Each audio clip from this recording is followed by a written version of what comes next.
Alright everyone, welcome to Let's Play Escape from Wormwood. Let's get right into it. Okay, so this is another random indie horror game that I found that was trending, new and popular on itch.io. From what I understand, it's a kind of a visual novel. I've never played a visual novel before. Closest thing, I'm so funny. Closest thing that I've ever played was a game called Tokyo Dark, which had visual novel elements, but it was more, it had more to it than that only. But this particular creator makes a lot of RPG Maker games, not necessarily horror, or at least I think that's what I saw from their repertoire. But this is one of their first, if not their first, foray into horror. But apparently it's from the same mythos as one of their other games, so let's see what's going on about that. Okay, start. I have absolutely no idea what to expect. When you come to, you're in a strange and unfamiliar dark room. Your stomach aches and you feel nauseous. Thick ropes bind your chest tightly. Oh boy, don't threaten me with a good time. But they aren't the source of your pain. You remember now, several days ago you left on a research expedition into the rainforest with two of your colleagues. Forced to do a little foraging on the way back, the three of you ingested some berries that you're sure now were poisonous. Well, I guess I'm lucky to be alive, then. Your colleagues sit beside you, unmoving. Oh, Nikes. The air smells like metal. Oh boy, howdy. Oh, so it's like... It's more like choose your own adventure. Oh, that's kind of cool. I kind of like that. Think about how you got here. To help stave off your panic, you try to think of everything you know for certain. You're an anthropologist. You came to a foreign land to study ancient civilizations and learn more about the various cultures in the region. Accompanying you on your journey is a fellow researcher whose work you have admired for years, and a cultural expert who was supposed to act as your translator and guide. Unfortunately, this expert had faked his credentials, leading you to believe he was far more knowledgeable than he actually was. Soon enough, it became obvious that he had gotten the two of you completely lost. Then there was a physical altercation that resulted in losing the bulk of your supplies. The three of you, now fighting for survival, had decided to risk ingesting what seemed like perfectly safe berries. You succumbed to their poison, lost consciousness, and woke up here. Ooh. I like where this is going. Squint hard, willing your eyes to adjust to the lack of light. You'd almost guess that it must be late in the day, maybe even night, if not for the stream of light tracing a single door frame. This bad boy over here. A small window sits in the upper center of this door, papered over with grime and dust. The bars over it remind you of a prison cell. The room itself is rather sparse, so a large wooden table stands in the far corner against the wall near the door. Beside the table is a pile of things. You can't tell exactly what the pile consists of, but it might be your belongings. Well, at least they let us keep our belongings. How gently of them. The floor beneath you is damp, with dark puddles that your mind refuses to register as blood. These puddles ebb toward a grated drain. Oh boy. We might want to check on our friendos. If you were to vomit, which you feel very inclined to do, you guess it would be drained as well. Ew. Why is that pertinent? Oh, goodness me. Yeah, this is kind of the style that I was expecting. Ew boy. Pete Moss. Is your last name Moss? Please say yes. You whisper urgently to the witch beside you, but she doesn't respond. Squirming against your restraints, you attempt to lean your head on her chest to listen for a heartbeat. Whoa there, good sir and or madam that I'm playing as. Isn't that a little forward? After a few moments, you're sure you can hear one faintly, despite the distracting pounding in your own chest. The current state of the rat beside her is something you won't be able to confirm for yourself, because I'm not close enough? Oh shit. The door suddenly opens, startling you back into an upright position. You shut your eyes tightly to shield them from the harsh daylight. A masked being has entered the room. Hey there, buddy boo. Oh, you're just adorable. Look how short you are. They approach. Your eyes remain locked on them the entire time, but they move past you and over to the rat. Their stature is that of a child's, but that's atypical of a mouse, you think. Ugh. They did mention something in the description about the cult of mice or whatever. When they pull out a knife, you pray that it isn't a child at all. But if it isn't a child, does that really make it better? It's a person trying to murder someone, so it doesn't really matter whether they're a child or not. And when they lift the rat's arm and glide their blade down it, you pray that it's a sadistic adult acting alone. But if they're a lone murderer in the jungle, that gives you the greatest chance of escape. Oh, because if they're a lone murderer in the jungle. If it's a child acting within a group, not only do you have no chance, but it's also horrific, heartbreaking, and bleak. Don't put thoughts in my head, only I think my thoughts. As the blood drains from the rat who doesn't deserve this, you swallow dizzy and try your best to remain calm. Say something, you fool. Beg for your life. Something tells me that this bucko doesn't care too much about what I have to say in the matter. Stop it, you heathen! You shouldn't cut people like that, he'll die. You're able to say it firmly, but the mouse ignores you. Let me go, please, I'm just a researcher. I won't report this, I'll never return here. Please, I'll do anything. Of course they can't understand you. That's what the translator was for, but he's not waking up now. Oh, son of a bonger. The mouse pulls a cloth from their pocket to wipe the knife. Once it's clean, they look to you for a long moment. You think desperately how you can convey to them you mean them no harm, and that you only want to go home. But instead, the nausea you've been staving off comes to a head thanks to the inescapable smell of your colleague's blood. You lean forward and vomit helplessly on the floor. Okay, alright. Ugh, great. It flows towards the drain after all. The ground must be slightly slanted here. I wonder if that's by design. The three of you were placed in this room in such a way that your blood, vomit, and or any other bodily excretions would go right into the drain. Fantastic. And also disgusting. Did I mention disgusting? They planned for you to bleed for them. They brought you here for the purpose of being drained. One to bleed. And now you only feel more sick. The mouse kneels down in front of you. Their rubber rain boots squeak lightly as they move. Well, that would be adorable if it wasn't so threatening. When you look up at their face, the mask, they bring the soiled cloth to the sides of your mouth, dabbing the mess away. You'd almost believe it was a small kindness if not for the faint taste of blood on your lips. Oh yeah, right. Because they patted the cloth they wiped the cloth with a knife. The mouse seems to study your face for a moment, but you can only stare back in stunned silence. What use are words if this mouse can't seem to understand you anyway? They stand and open the door to leave. You hang your head as the despair of your situation hits you in a wave. Oh god.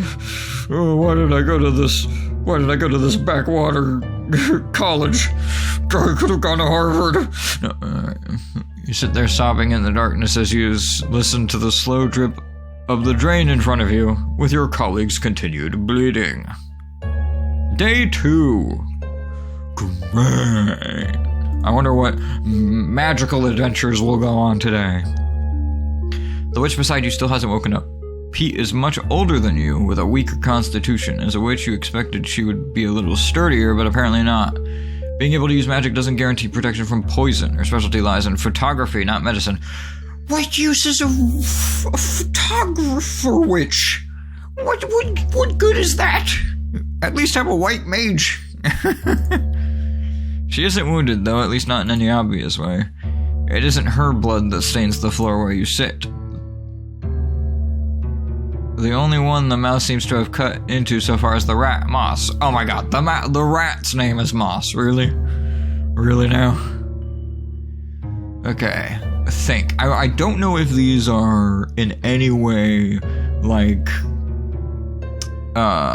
choosing one of them over any other causes a certain chain of events or a cascade of events, or is like a big decision to make. I I guess I'm going to think about the rat first. You spend most of the previous night reflecting on everything that happened. At first, it was easy to pin everything on Moss. If you'd hired anyone else, you might not be here right now, there's no question about it. But this job paid well compared to other work being offered in the area. He must have been highly incentivized to lie in order to take it. It's unfortunate that his decision endangered the lives of all three of you, but maybe he really thought of himself as capable enough. At the very least, it wasn't the kind of mistake you believe he should die for, though Pete certainly disagrees. She's a spirited one, she is. You tried to keep her from killing him, only for the three of you to end up here. And now he's... You can't think about Moss any longer. Is he dead? Did he actually die from that? I don't know. I don't know if I want to think about it. Pete is employed by the very same institution as you are. She's well known within her field, undeniably skilled, with decades of experience. You were honestly excited to get to work with her, until you realized she was surprisingly old-fashioned, viewing the cultures you studied as uncivilized and beneath her. Well, okay, I'm really not liking this here lady. She exploded at Moss once his incompetence was made clear. You tried to get between them and your supplies were lost in the scuffle. If she had kept calm, you could have worked together to find a way back to the path marked on your map. You want to blame her, but you were angry at the rat's deception too. Morale was completely shot by the time you gave in and tried those berries. Of everything you could have eaten, the berries were... ...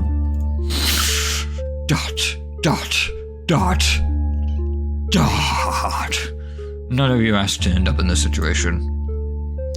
Great, awesome. So I'm stuck here with two assholes, one of which might be dead, and the other of which is a fucking photographer.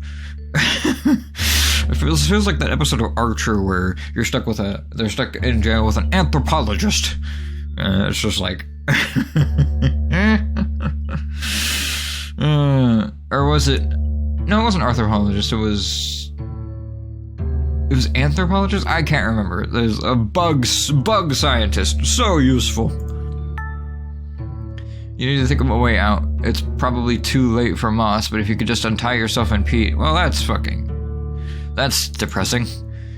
The ropes refuse to loosen themselves, no matter which... I refuse to cross that bridge, by the way. I'm not crossing that bridge. We can still save him, maybe, possibly.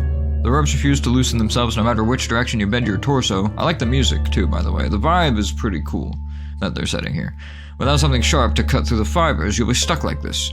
You lean your full weight into Pete again, as you've continued to do throughout the night. Pete, please wake up! You hate having to face this alone. Even if the switch were to offer only unpleasant remarks at this point, you'd accept them with full gratitude. The door opens again for the first time since yesterday. Oh, boy. Sudden sound of heavy rain causes you to jolt, but you remain frozen, lying against Pete's shoulder. Not you again. Oh, you rascal. You rapscallious youth. And the mouse is here again. Is it the same one as before? Judging by their stature, you imagine it must be. They walk past you and over to Moss. They pull out the knife again. Oh, no. You can't bring yourself to watch this time. You only wish you could cover your ears. That way you wouldn't have to hear the sounds of flesh and muscle parting, of his blood pouring out from his severed veins and splatting loudly on the floor.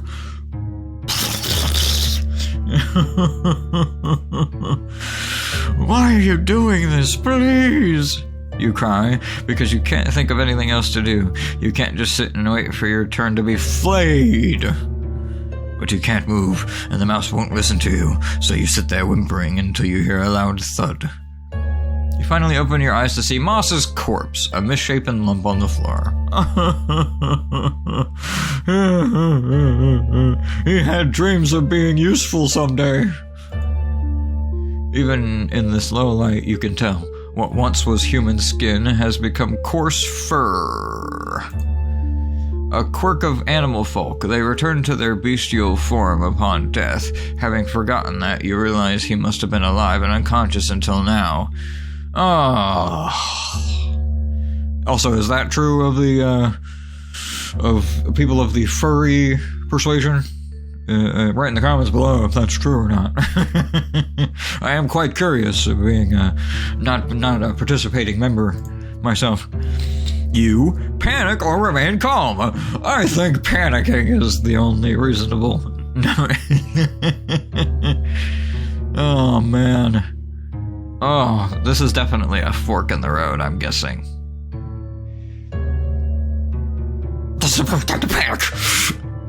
Moss is dead, who was drained of his blood and murdered in front of you. Moss, whose only crime had been taking the wrong job. Moss, who was so chatty and lighthearted compared to the stodgy Pete. Stodgy. Moss, who entertained you with stories of his beloved community, a man who was all smiles, a foolish optimist who encouraged you along your journey. You want to think of all these pleasant things about the rat in front of you. You want to focus on the injustice, but you're so afraid for your own life that all you can do is scream. But your scream falls on deaf ears. The mouse begins dragging the larger rat's body across the room, inch by inch. You're breathing hard, but as you watch this tiny mouse struggle to move this heavy corpse, you almost feel bad for them. No, I don't. Are you stupid? This person I'm playing is stupid. And that's when you finally think of something you can do. Hey, untie me. The mouse stays focused on their task. He's heavy, right? Untie me and I can help you move the body. You almost can't believe what you're saying. Your shaky breath steadies the more you talk. It's so sad watching you try and move him alone. Please, can I help you? Oh my god. Ugh. The quick wit on this one.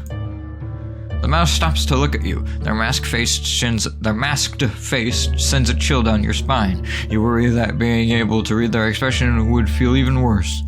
You have their attention. You have to commit to this now. Where are you moving him? I can help you. I promise I'll help, but I can only do that if you untie me. And you can tie me up again afterwards, of course. I'll cooperate, please. I just want to help. The mouse steps over the rat's body and kneels in front of you the same as they did when you vomited yesterday. I'm not supposed to talk to you. Your eyes light up. She can understand you after all. Her voice sounds young and feminine. This is a child being forced to do horrible things by some monster. You can talk her into releasing you. You have to. It's your only path forward. I won't talk. I'll just lift. It's just so sad watching you. I can't bear it. She draws her knife, and for a moment you think she's about to silence you for good, but instead she cuts through a piece of rope. I'd like to move this to the table. You do as the mouse commands. Day 3. I wonder how many days there are in this wonderful adventure that we're all going on. Pete woke up last night. You filled her in on everything that happened. Moss's death, your masked captor. You left out the part where you convinced the mouse to untie you. You pretend she didn't say a word to you. You hadn't said anything more to her either, and even let her tie you up again in the end as promised. Pete would only scorn you for not putting up more of a fight if she knew. Yeah, I'm gonna scorn you right now, too. It's a kiddo. Just kick her in the face and fucking run. Although she's rather delirious. That sounded terrible. I apologize for that. But desperate times call for desperate measures in such cases. She ate the largest share of the berries, now that you think of it. You don't know how much she'll fight back or if she'll be able to help you at all.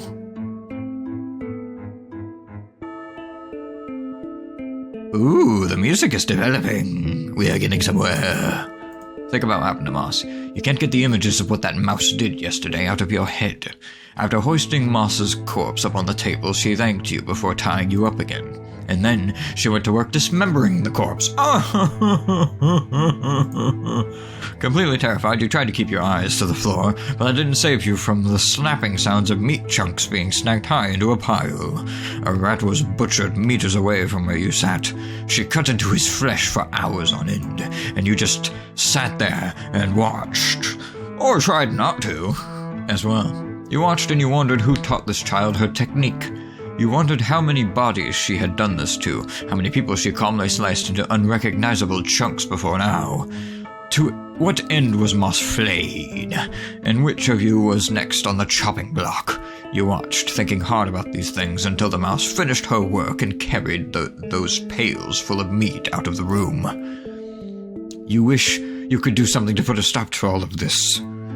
Yeah, no kidding. I think that is a reasonable course of... For once, that is a reasonable course of logic.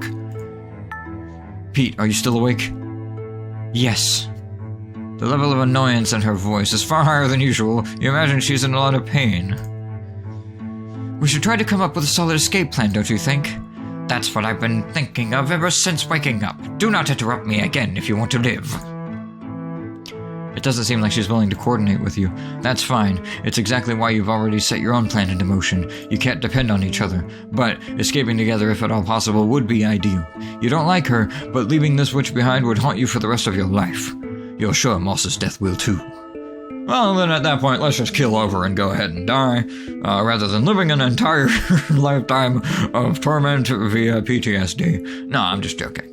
Of course, survival is always at the top of my list.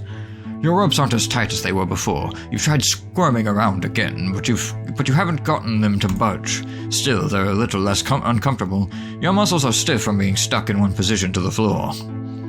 You wonder if the mouse will be willing to leave you untied in this room. The door is locked anyway. You need to earn more of her trust. At the very least, you'd rather Pete be the one to be drained next. Oh my god. Oh man, survival at its finest here. Oh, son of a tonger. The door opens and the mouse enters the room. Let us go. We can pay. Do you understand?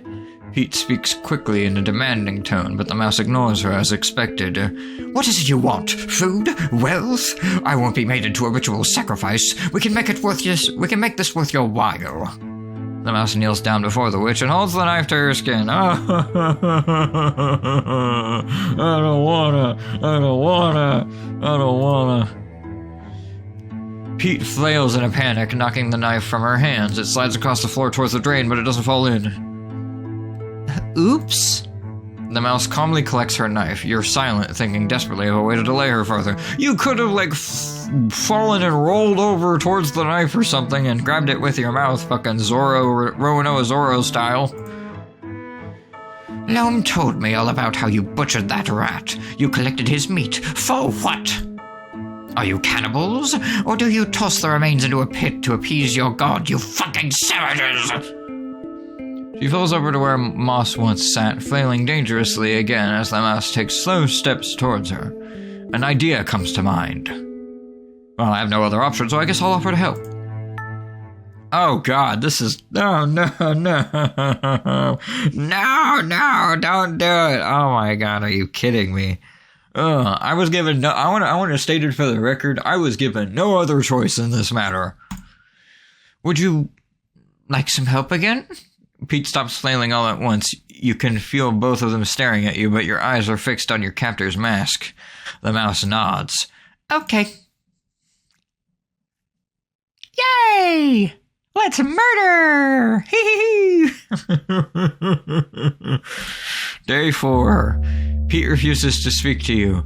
You tried to explain that you only held her down like that as part of your ploy to earn the mouse's trust. And you got results. You convinced her that she didn't need to trouble herself by tying ropes around your whole body. So today it's just your hands that are tied. You've been able to pace about the room, which feels much better than sitting on the hard floor. Your odds of survival are slowly increasing. You don't worry about Pete's blood spilling down the drain. She's weakened but still alive. The cut was far from fatal. I don't think that Pete's gonna want to talk to me. Very much, you know. I just a guess. Just gonna throw that out there. Hanker to guess, to wager, to bet, to presume. You didn't need to call them savages, you know. Pete gives you a silent glare. It's offensive. If they were city mice, you'd call them murderers, right? So just say murderers. Loam. You are for once relieved to hear her voice. Yes? I do not need your lecture on political correctness when I am bleeding out because of you.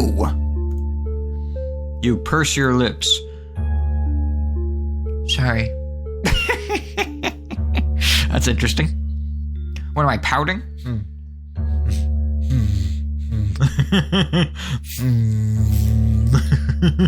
Search the room.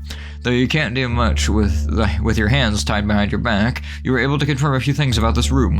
1, there is no way out. The door is locked. The small window in the upper center of it is barred, and there doesn't seem to be any other exit. too. The pile of things next to the table does indeed contain your belongings. You thought as much on the first day you woke up here, and you're happy to learn they weren't thrown out or being stored somewhere you wouldn't be able to recover them. You weren't able to open your bag on your own. You're too afraid to move anything too far out of its place anyway. If only your hands were untied, you could dig through your belongings to find something sharp enough to use as, well, a means of escape. Either to untie Pete or as a weapon you hopefully wouldn't have to use on a living person. They're trying to murder you! Use away! Am I going to become inducted into the cult of mouse? I don't know what I am, personally. So, I don't know if I'm a mouse. But I did know that it was typical of mice to be short like that, so I don't know. Think of what to do next. You rack your brain trying to figure out your next move, but it's hard to think on an empty stomach. You've been running on adrenaline these past few days, and your nerves are completely shot. Also, you were already starving to death by the time you ate those fancy berries of yours, so probably not good, I'm gonna wager. You were at the very least given some water yesterday, both you and Pete. Gotta keep you alive for the bloodletting. Keep you nice and hydrated so you can create more blood for us to lubricate the cogwheels of our endeavor with. They seem to want to keep you alive for a little longer, but you aren't sure exactly why or for how long. Maybe you'll be able to get some answers today. You decide to make that your goal. What if she wants to murder Pete this time? What are you gonna do then, huh? Bucko? The little mouse returns. You move back to your place next to Pete in a show of cooperation. When she kneels down and draws her knife, Pete interjects with a level of composure you're shocked to hear from someone crumpled, bound, and bleeding on the floor. Mouse, you should be cutting him instead. I am a dude, okay. I've been giving him the wrong voice. You almost can't believe your ears. How does she expect to have any chance at escaping if you're both weak from blood loss? Why me? The mouse pauses to hear her out. You want to cry. He's trying to trick you. He's gaining your trust a little at a time before taking that knife from you and... You're almost relieved when your little mouse brings the blade down and pierces her flesh. You feel awful about it, but it spares you another day. Can I ask you a question? The mouse cleans the blade against a cloth as she always does. We're not supposed to talk. I just want to know your name. Hearing her call you Mouse, I felt sad I didn't know your name. She tilts her head at you as Pete continuously mutters swears under her breath. I should introduce myself first, shouldn't I? My name is Loam. Loam. I'm sorry, I don't have a name I can share. She stands to leave. Is there something I can call you? Something other than Mouse? Pete moans in agony, but you don't let her distract you. You need to keep building trust or you'll both be killed. The mouse stares at you for a long while before turning away. I don't know. She opens the door, letting the roar of heavy rainfall in. I'll think of something for you. You yell after her as the door closes. You hope she thinks about it too. Day 5. Is this the day that we finally get to become murderers in crime with our lovely little mousy moo?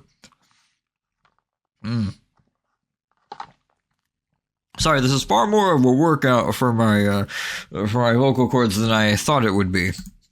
There's a lot of reading. I guess I should have expected that from a visual novel. Okay. Pete isn't speaking to you again, but this time it's because she hasn't seemed to regain consciousness.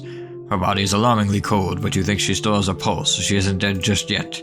But you don't think you'll be able to escape with her anymore. You were counting on it to begin with, but it would have been nice to not be alone. You sigh. Your stomach is tearing itself apart with hunger. Let's eat. No, never mind.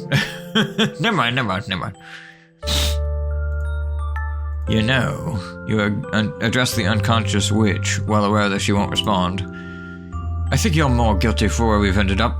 I've only been making the best of a bad situation. I'm not going crazy talking to an unconscious heap of mess on the floor. You're the crazy one. You understand that, right? I'm not some monster who wished for you to die. Her silence pains you, so you try to put her out of your mind. Stretch your legs. You begin pacing around the room. This is becoming an increasingly desperate situation, I would like to state for the record. You can't let your muscles atrophy before you can make a run for it. There isn't much space to walk around, though, and the more you move, the hungrier you feel. You look down at Pete. Her eyes are still closed. She almost looks peaceful, except for all the blood loss and the death and the torment. Think about names. A name for a faceless mouse. Faust. Brilliant, nailed it, got it. No, she isn't faceless, only masked. The group she's working for, the one that tells her not to talk to you, the one keeping her nameless and anonymized. That group is keeping her personhood from her. By giving her a name, you can work towards removing that mask. What happens when she stabs you tomorrow? Because Pete's gonna die right now. And you're gonna have to help her butcher her and all that shit. If Moss's fate was any indication. And so you're gonna have to be the next up on the chopping block the day after tomorrow. So you might want to be thinking about that. Each time it does, you brace yourself for a new mouse, a stranger to walk through the door. You brace yourself for your strategy to be completely overturned, for your progress to be reset, and to feel overcome with despair as the stranger drives their blade deep into your flesh to be cut into pieces, bones discarded, and carried out in metal pails just like moss. But you can tell it's her again today. Whew! Woo! The mouse who will help you escape from this place. Her hood and boots are drenched with rain. She doesn't bother to shake it off anymore. To shake any of it off, sorry. Instead, she looks right at you and makes a small sound like she's smiling under that mask. It's how you want to be greeted, so it's what you imagine that sound must have meant. You smile back. Hi, please don't make me help you murder this lady besides me. Forgive me for speaking, but I've still been thinking about what to call you. I don't know what kind of things you like, so, I mean, if I give you a name, I think it should be something you like. So what do you... I do have a name. You pause, blinking twice. Yesterday you said you didn't, so I'm sorry to have jumped to conclusions. The mouse kneels down in front of Pete and draws her knife. Why?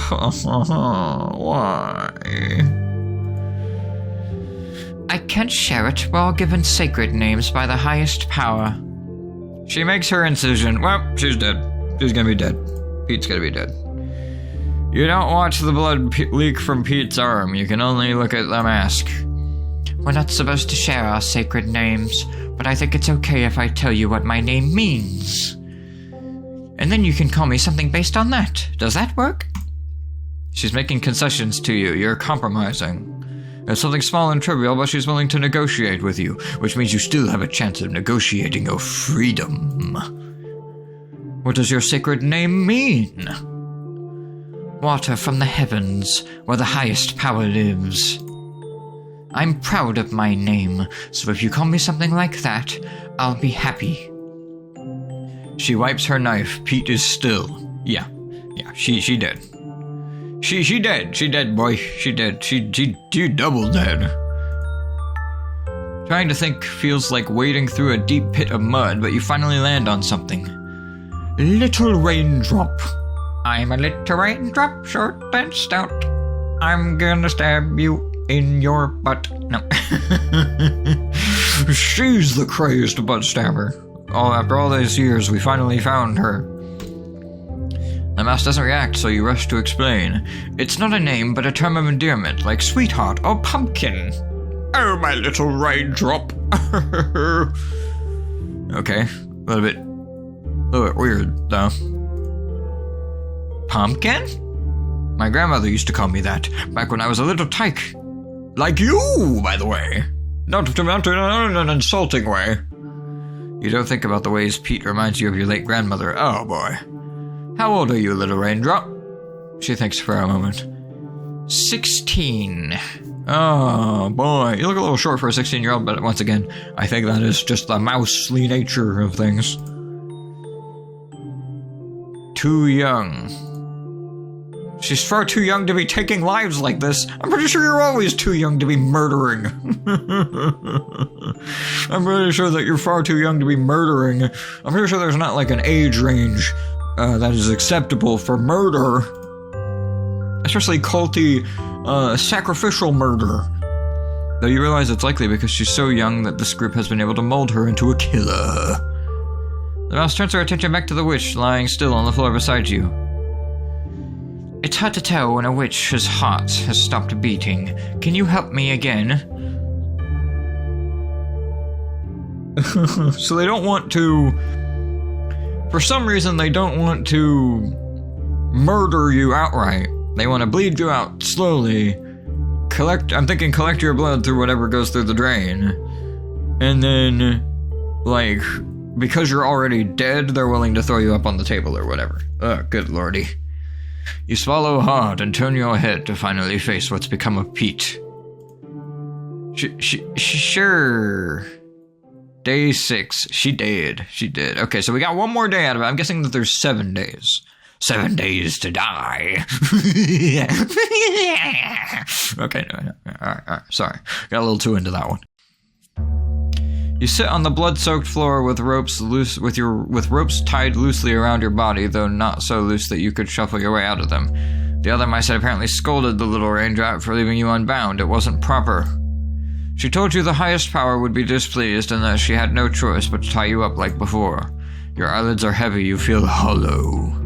Somehow you ended up making negative progress. Oh, son of a bitch. Today you're all alone. Think about what happened yesterday. I don't know if I want to think about what happened yesterday, but I'm gonna. After confirming Pete's death, after you laid your head on her chest, remembering the first time you heard her faint heartbeat despite the pounding of your own, you listened for that sound as hard as you could, but it wasn't there. You felt like your heart might stop too. Instead, it continued beating, this pulsing inside your ribcage that you never usually pay any mind to. You curse it for its diligence. Pete's body was dissected the same as Moss's. But you didn't only watch this time.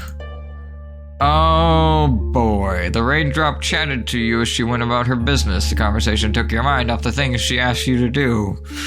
What the fuck, dude? This is fucked up. This is a fucked up story. It's almost worse having to read it because it wouldn't be so, like, graphically animated in most games if you were forced to actually do it yourself. This is in like a regular game, the scene would be over in like 2 seconds if you actually were forced to do it, but it's almost more gruesome to have it all spelled out like in, you know, vivid detail with like or not even necessarily just in vivid detail, but like the imagination of it is almost worse than like seeing it in some ways. In most situations would be you're out of your mind. But everything you've been doing, all your efforts, everything you've done is in order for you to escape and survive this ordeal. You have to survive this. Try to free yourself. Let's do it. You squirm lazily in place on the floor, but the ropes don't give an inch. You want to cry, but you're already dehydrated. You want to go home, but you can't leave this room. You want to die, but only if it will be painless. Yeah. You don't want to bleed like Moss and Pete did. You don't want to be reduced to chunks of meat and forgotten. Ugh, God, that's so gruesome. It's late when the mouse arrives. Ooh, that changed a bit. So late that you almost believed she wouldn't come today, your raindrop. Hello. Now it's your turn. No, okay. The candlelight reflects off of her mask, a terrifying figure. You smile weakly. I'm here because I was able to sneak away with some leftovers. Food? She brought you food. It's poisoned, boyo. Oh no. It might be... Oh no. Is it gonna be parts of Pete and or Moss? Oh no. Please say no. She's still on your side, your little raindrop from the heavens. She came here because she didn't want you to starve. Yeah. Oh yeah, I'm sure. Oh, I'm sure that's what it's all about. Is it really okay for you to be giving me your food? I hope you've already eaten your fill. She kneels down in front of you, presenting a bowl of stew. We're having 3 feasts in a row, so I don't mind sharing some.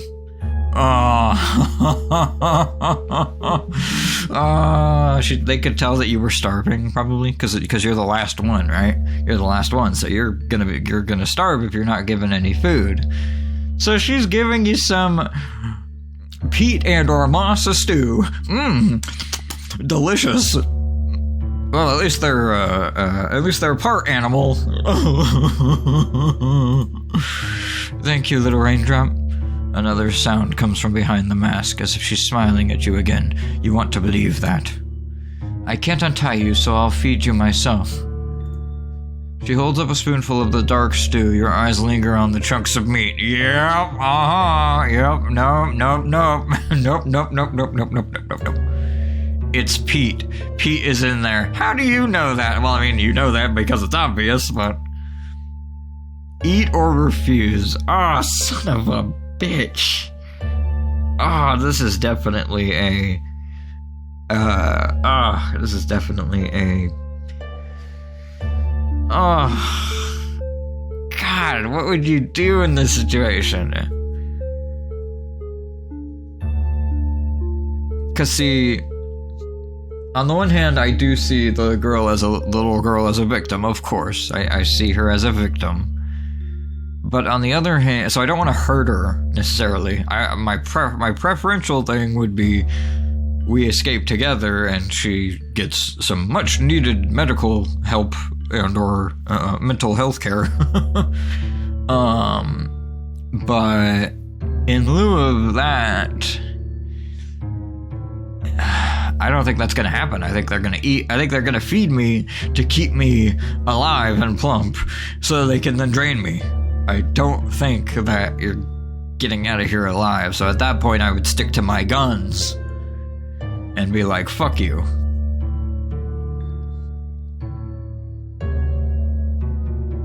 Fudge. What would I do? What would you do, guys? Come on, let me know. Tell me in the comments below. What would you do in this? Don't tell me in the comments below. I'm sorry. I don't want to force you to go through this with me. Okay. Scrumptious. That's good eating.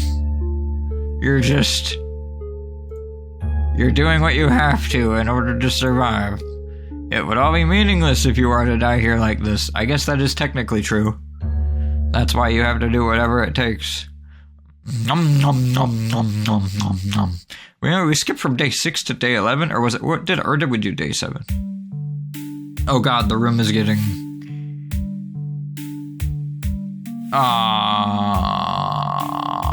I knew it. The room is warping because I'm dying.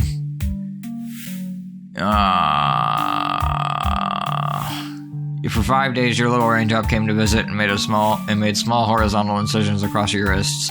They bled as you chatted with her. You continued to chat in order to take your mind off the pain.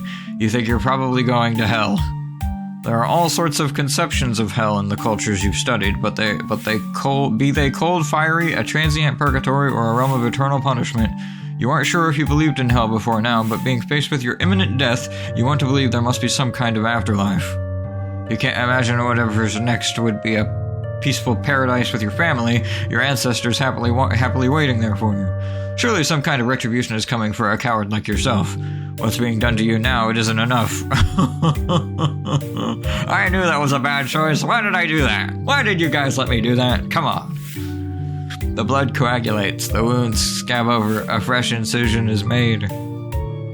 Maybe the only part of you that will ever escape this place is what's already flowed down that drain. But each time the door opens, a little seed of hope is planted. She's here again! Yay! She's here to murder me! Hoo-hoo!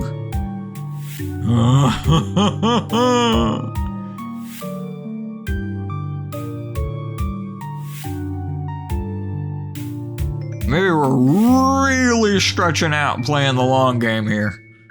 Like who doggy? Little Raindrop asks you to tell her another story from your journal. You carry it with you on all of your adventures. Maybe she's keeping you alive, because she wants to hear more about the outside world, and eventually she will let you go because she's just so nice like that. You carry it with you on all your adventures, a record full of notes on ancient civilizations, things you've learned from various tribes in the region, and little things about their ways of life that have fascinated you. Anthropology is a broad subject. There are so many exciting things to learn. You've shared some of those things with this mouse, who seems to match your excitement and interest in the wider world. She's never left this village, so it's no surprise she would feel that way. When you finish your story, she seems no closer to releasing you. You can feel your stories sway her heart, but still she does not budge.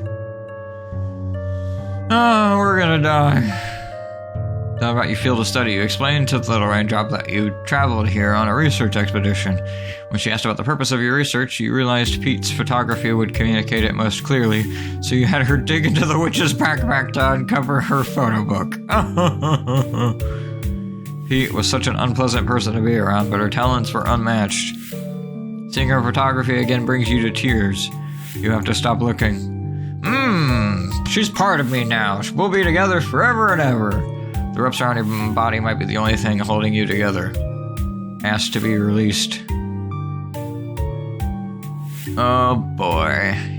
I wonder if this is another deviation.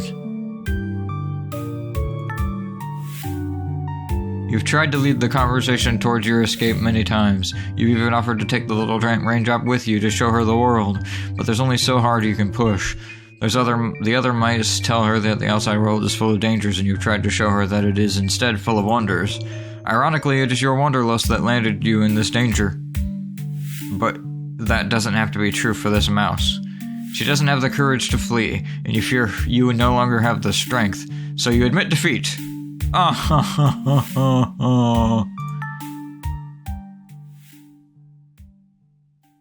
We're gonna die. Another day goes by, bleeding and talking late into the night. The little raindrop yawns and then carefully picks up her candle. I'd better go to bed. You don't want her to leave. You don't want to be left alone another night in this dark, horrible, blood-stained room. Good night, Loam. See you tomorrow. Yeah, that's great. That's so... I can't wait. Can't wait. You offer a weak good night and close your eyes. You don't know how much longer you'll last. Day 13. That's 2 more days, I believe, if I'm not mistaken. I keep forgetting that I need to click on those.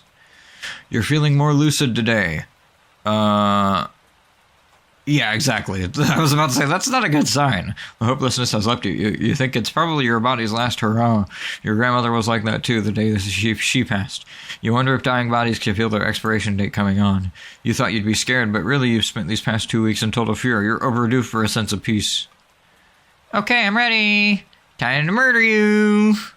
She raises the knife to your arm and waits for your approval. She'll be forced to reopen an older wound with how many cuts have been left there. Why does it fall on you to signal the go-ahead? It's made this whole thing feel like a slow suicide. It's enough to make you laugh, but the corners of your mouth only curl slightly at the thought before relaxing back in place. In the end, you do give her a nod and she cuts and you bleed. You're so cold, but you don't even have the energy to shiver. You wish she'd brought a blanket, but you can't ask for that now.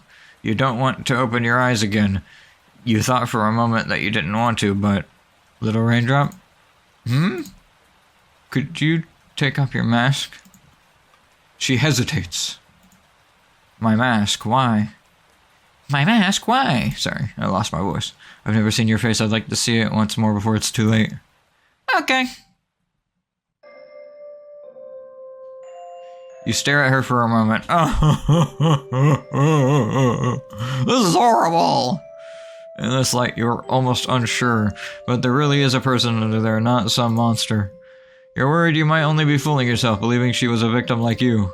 She's still a child whose view of the world has been warped in such a way that brings harm to others.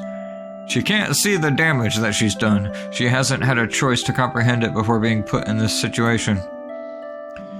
Such beautiful round eyes. Oh, your eyes are nice too. You're able to muster a real laugh this time. You have to say more than that. Listen, little raindrop, once you prepare my body for the feast, we won't be able to talk anymore. That's okay. The feast is what's important. It's a great honor to be offered up by the highest power. You were chosen. There wasn't enough time.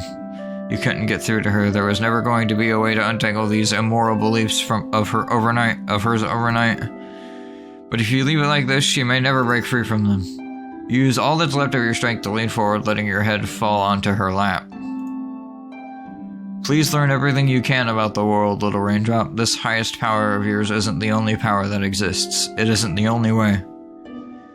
She doesn't say anything. You continue. I'm sorry, I've only ever said things that must sound like sacrilege to you, but I hope you can understand it one day.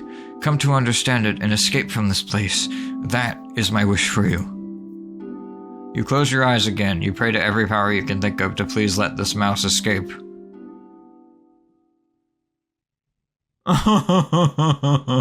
Part 1?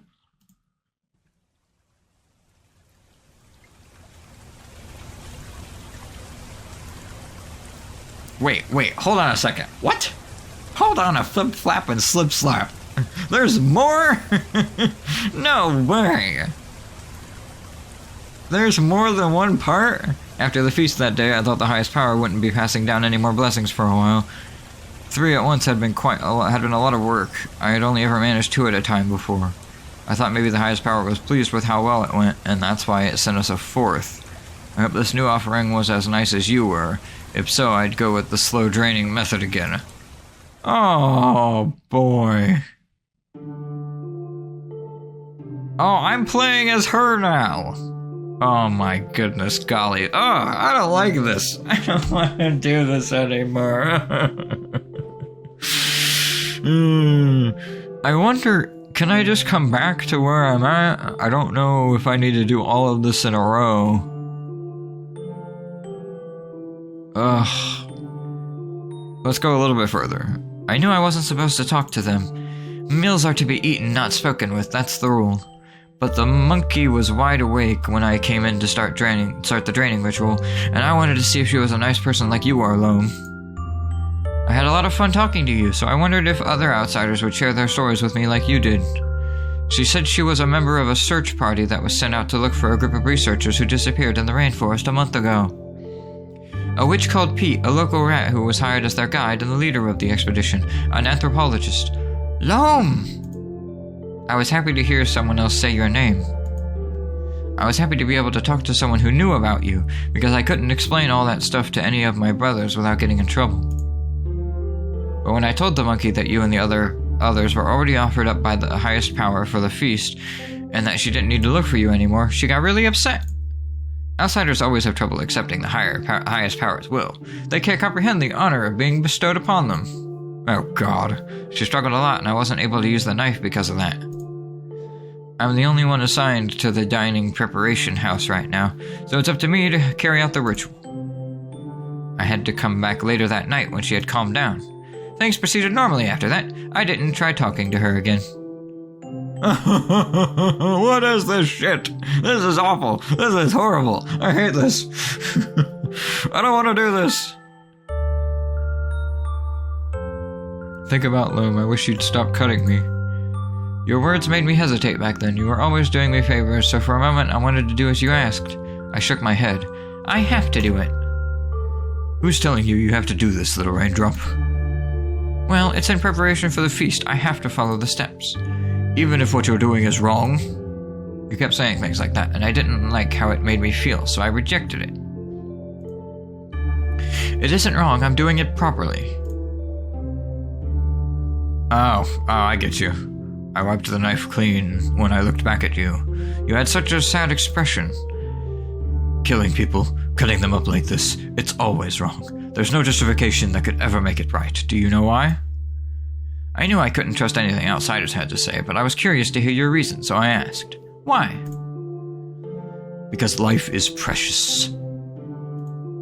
Each one of us is given only one life, and when it ends, that person is gone forever. It's a loss you can never get back, not even with magic. That's why you mustn't do things that end others' lives. It's wrong, because it takes something away from this world that can never be returned. I tilted my head and thought, but you helped me before, unless that doesn't count.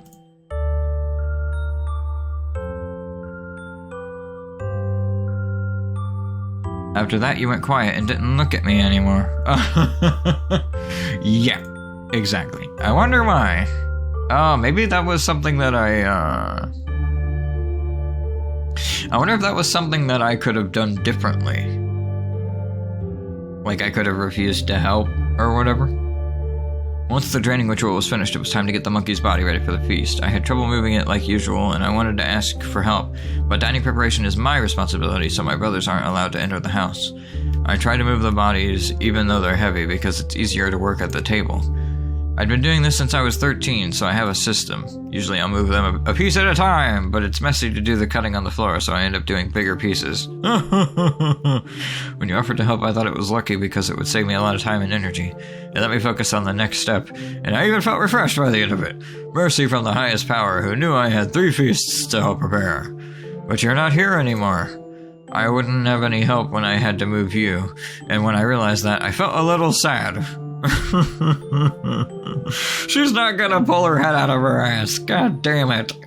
This is not gonna happen. She's gonna just...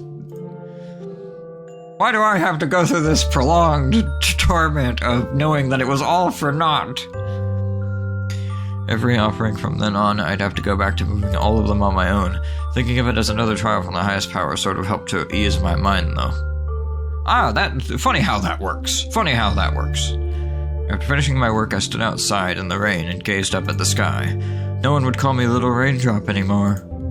I kept thinking things like that, and I remembered when you told me about how each life was precious. But there wasn't any way around it. You were an offering sent by the highest power. I couldn't have let you go. During the next feast, I felt kind of sick, so I couldn't eat very much. I prayed to the highest power, hoping it would send me some kind of sign and clear away my doubts, but I don't think it heard my prayer. My brothers encouraged me to keep praying and told me I would feel better soon, so that's what I did.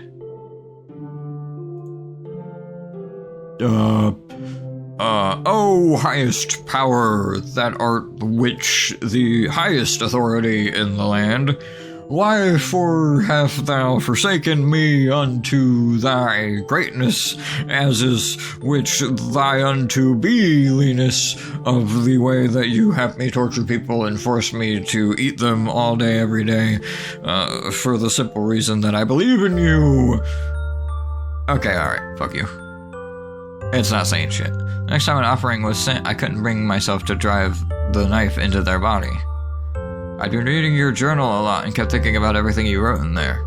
We aren't supposed to read books the highest power doesn't approve of, but I figured a handwritten journal doesn't really count as a book, so it was okay. But the more I read, I just felt so sad that I couldn't ask you to explain things to me because you were gone. I felt sad that I was already starting to forget the things you did explain, the stories you told that weren't written in the journal. And since I felt stuck and couldn't do my work like usual, I ended up untying the ropes. I unlocked the door for them, and they ran outside right away. The others caught them, of course, and they were brought back and tied up again.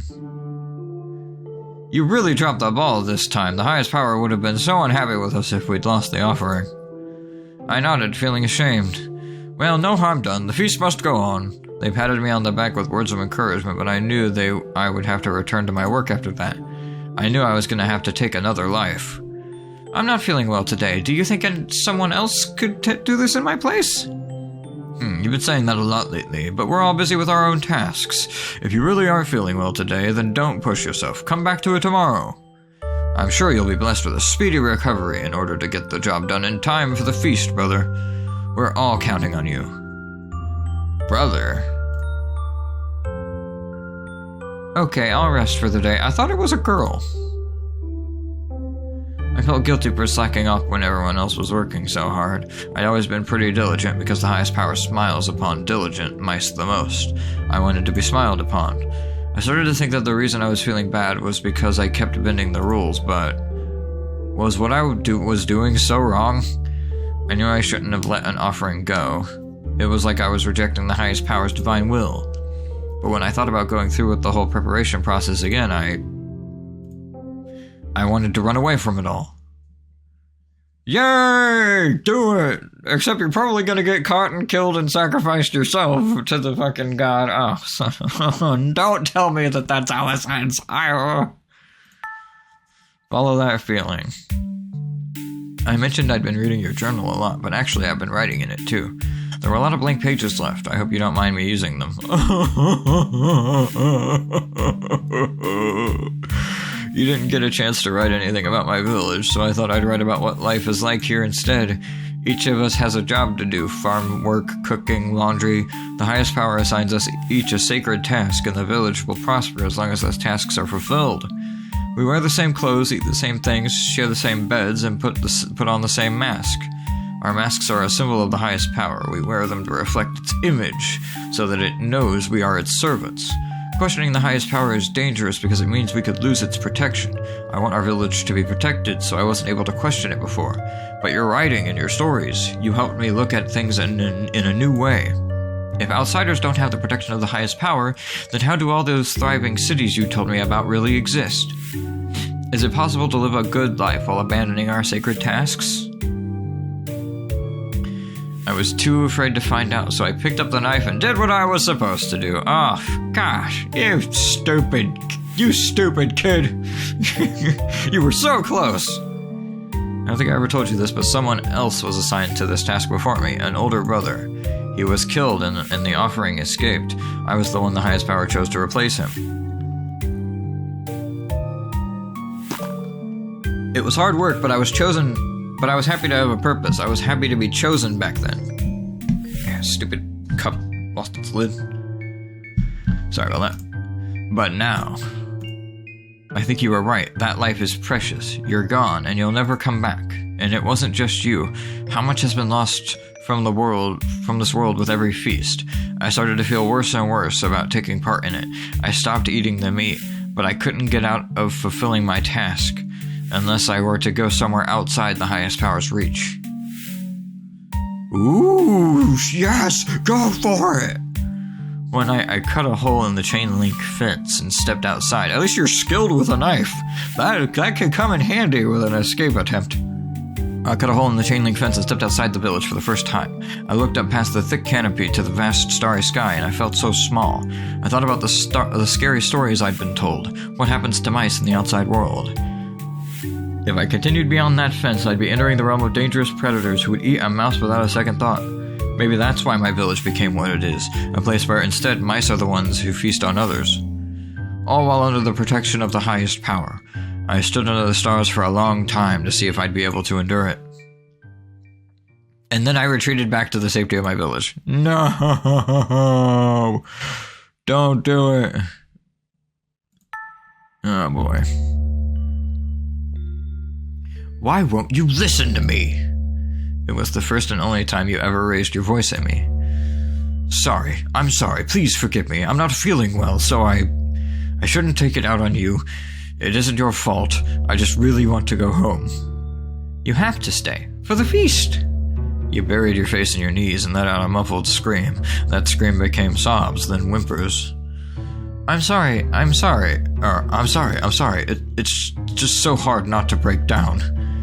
I was surprised by the way your voice cracked as you spoke. You are making a lot of noises I didn't expect from you. So not knowing what else to do, I tried reaching out and patting your shoulder. There. My words worked like a charm. You stopped whimpering. Except, I understand it now. It wasn't acceptance, it was resignation. You felt resigned to your fate. It was painful having to die, but you knew you couldn't avoid it. So you endured the pain as best you could up to the very end. That's what I'm doing now, so I understand, Loam. 2 years later, there's no way that she got out of killing again for that long. I thought about leaving for so long. What always stopped me was, I still felt like I didn't know anything about the outside world. If I really ran away, where would I sleep? What would I eat? Would anyone protect me? I collected all the information I could. I talked to so many outsiders over the past 2 years, and when I could get away with it, I'd bring them to the hole I made in the fence and push them through. I turned away more and more of these so-called offerings from the highest power, but I was never punished for it. I don't think the highest power really cares anymore, if it ever did to begin with. Something new that occurred to me was, leaving meant I wouldn't be able to help anyone else escape. Both the outsiders that get drawn in for the feasts and my brothers. My sacred task would be reassigned to the next available mouse. But I realized, if I kept worrying about that, I'd be trapped here, continuing to take the lives of others until the day I died. You didn't want that for me, did you, Loam? This way, quickly. The last person I helped escape was a wolf. This might be important for the set of RPG Maker games that I talked about before. I'm not sure. I don't remember what they're called exactly, but I remember there was a wolf was one of the main characters or whatever. I'd never met a wolf before. Their smile filled with kindness reminded me of yours. I'm still not quite sure what Loam was. Maybe it was a lion or something. Cat? I don't know. It's not often that people give someone like me a warm welcome. It was nice while it lasted. I couldn't tell if they understood what the feast was. They seemed pretty naive, but here they were, traveling the world despite that. Oh god, is it another kid? You've been to many places, haven't you? I've always thought about going far away, but I've been too scared. Although if someone like you managed to survive, I probably could. Someone like me? Am I getting picked on? Sorry, thanks. Because of you, I feel like I can go far too. I gathered my courage while I waited for nightfall. With a small bag of supplies and your journal in hand, I faced the same exit that I'd pushed so many outsiders through. I still felt so uncertain, but it was time. Fucking yeah, boy! Escape! I slipped past the fence as quietly as I could and made my way into the rainforest. I used the map you had tucked inside your journal. My village wasn't marked on there, but I knew I'd be able to find my way. I'll travel far, far, far away from this place and meet all sorts of people and learn all sorts of new and wonderful things. I'll record everything I can in this journal for you, and I won't have to hurt anyone ever again. I'll be an outsider too from now on. I discarded my mask, ran as fast as I could, and thought about what name I'll ask to be called from now on. Oh,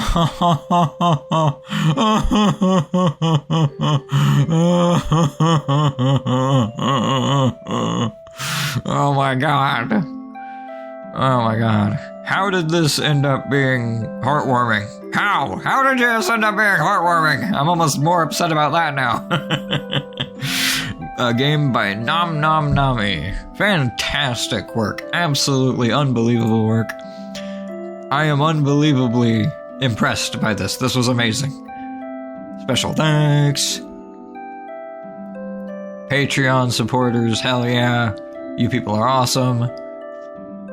Man, wow, that was a absolutely fucked story, but unbelievably good nonetheless. Oh, I'm so sad now. God, I haven't been this sad since... I haven't been this sad and, like, messed up in my head since, like, what? The Walking Dead, Telltale series? Like, oh, God. Made with Ren POI. I've never heard of that before. You murdering psychopathic little twerp. Okay, well, hey, at least we got a happy ending. Hey, everybody gets to go home and cry themselves to sleep tonight. It's gonna be great. That was longer than I thought it was. Thank you so much for making it. Wow, that was unbelievable. That was so great. I'm so... Oh, let's see what load does. Oh, I could have saved, but I didn't. Oh. Wait. Oh, part 2. Oh, there's autosaves. Okay, cool, there's autosaves. Day 11 is an autosave. Okay.